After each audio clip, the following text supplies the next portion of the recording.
September 8 മാതാവിന്റെ ജനന തിരുനാളിൽ നവസന്യാസ പരിശീലനത്തിനായി CMI സഭയുടെ സന്യാസ നിശബ്ദ ആവൃത്തിയിലേക്ക് നടന്നു നീങ്ങിയത് 63 ചെറുപ്പക്കാരാണ്. പാലയ്ക്കൽ തോമസ്, പോരൂക്കര തോമസ് എന്നീ മൽപ്പന്മാരോടൊപ്പം വിശുദ്ധ ചാവറ പിതാവ് സന്യാസ ജീവിതത്തിന് തുടക്കം കുറിച്ചത് 1831-ലാണ്. 1855 ഔദ്യോഗികമായി 11 പേർ ചാവറച്ചന്റെ നേതൃത്വത്തിൽ ഭാരതത്തിലെ ആദ്യത്തെ തദ്ദേശീയ സന്യാസ സഭയ്ക്ക് ആരംഭം കുറിക്കുമ്പോൾ തോമസ് മൽപ്പാൻ അച്ഛന്മാർ 2 പേരും സ്വർഗത്തിൽ പദാർപ്പണം നടത്തിയിരുന്നു.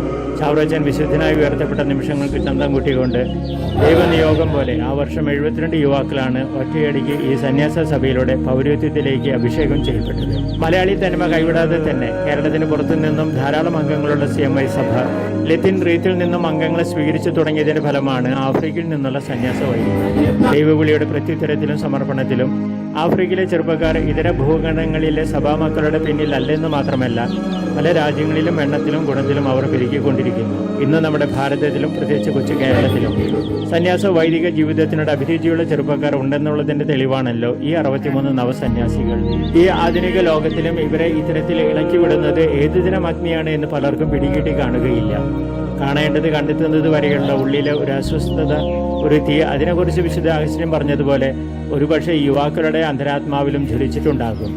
അതുകൊണ്ടാണല്ലോ ഒറ്റ മകനും ഒറ്റ മകളും എല്ലാം തങ്ങളുടെ വേണ്ടപ്പെട്ടവരെ തമ്പുരാന്റെ സംരക്ഷണയിൽ ഏൽപ്പിച്ച് മറ്റുള്ളവരുടെ നന്മയ്ക്കായി നാടുമീടും സ്വത്തും ഇട്ടെറിഞ്ഞു പോകുന്നത്. അവരുടെ സമ്പത്ത് ഈശോയാണ്. മഡഗാസ്കറിൽ ഞങ്ങളെ സഹായിക്കണമെന്ന ഡെനിൻ ഷമ്മാശിന് ഒറ്റ പെങ്ങളാണ് ഡാനിയ. പ്രിയപ്പെട്ടവരെ വിട്ട് CMC സഭയിൽ ചേർന്ന് വ്രതാർപ്പണം കഴിഞ്ഞ ഡാനിയ സിസ്റ്റർ ഡാനിയ എന്ന കർമ്മലിത്ത സന്യാസിനിയായി. പിന്നെ മാതാപിതാക്കളുടെ ഏക പ്രതീക്ഷ തങ്ങളുടെ ഒരേയൊരു മകനിലായിരുന്നു ഡെനിനിൽ. എന്നാൽ കർത്താവിന്റെ വിളി കേട്ട സാമുവേൽ പ്രവാചകനെ പോലെ ഡെനിനും പ്രതിവചിച്ചു, അരുളി ചെയ്താലും അങ്ങയുടെ ദാസനിത ശ്രവിക്കുന്നു. അങ്ങനെ ഡെനിനും കർത്താവിന്റെ വഴിക്കായി.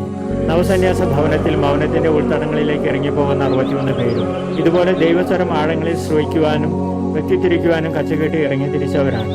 അവരുടെ തപസ്സിൽ നിന്നും ഉരുത്തിരിയുന്ന അഗ്നിനാളങ്ങൾ അന്ധതയിലും അന്ധകാരത്തിലും തപ്പി നടക്കുന്നവരുടെ വഴിയിൽ പന്തമാകട്ടെ, പ്രകാശം ചൊരിയട്ടെ എന്ന് നമുക്ക് പ്രാർത്ഥിക്കാം. ആശംസകൾ നേരാം.